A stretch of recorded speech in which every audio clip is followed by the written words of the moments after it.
delays. All of this because of construction on the airport's busiest runway, 28L. The repaving work has caused headaches for travelers since Saturday. KPIX 5 reporter Wilson Walker tried to get some answers. He is live at SFO. Wilson? Yeah, as you said, it started Saturday, and this is not an act of nature or an unexpected failure of the runway, an entirely planned event. And as you mentioned, there has been some damage from all of this. 272 flights delayed today, 124 flights canceled. About 100 of those were actually canceled ahead of the closure in anticipation of the runway shutdown. And get this, 3 flights actually diverted over to Oakland, and that number may get as high as 9 before the day is over. So again, this was a planned construction project on the runway. Why all the delays and cancellations? I am trying to get my son to Tucson. We just landed from Paris a few minutes ago, and his flight was canceled. We didn't know anything until we landed here. Perfectly clear day at SFO, but you might not guess by looking at the departure board. Fernando Alviar and his family, a pretty good example of those snagged by the runway improvements.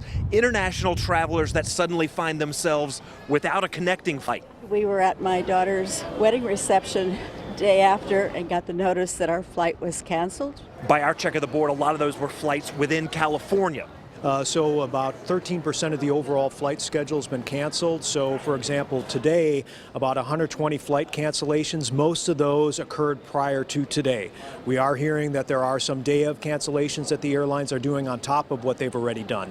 So why the delays and cancellations when the runway work was planned well ahead of time? We put that question to airport spokesman Doug Yakel. He says the flight scheduling is largely up to the airlines.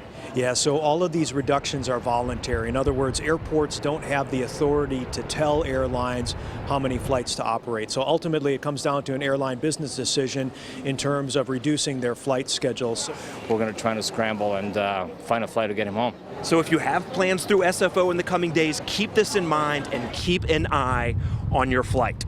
Our goal is to have this runway reopened by Friday, September 27th.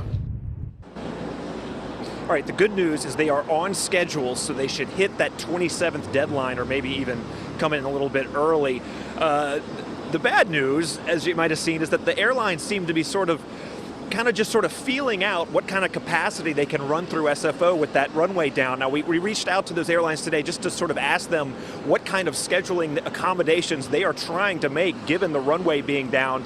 And they replied to us with pretty much just an explanation that they're trying to help out everyone who has been displaced from their flight. People are getting waivers for free, extra legs of travel, that kind of thing. But the feeling out here is that the airlines are trying to figure this out.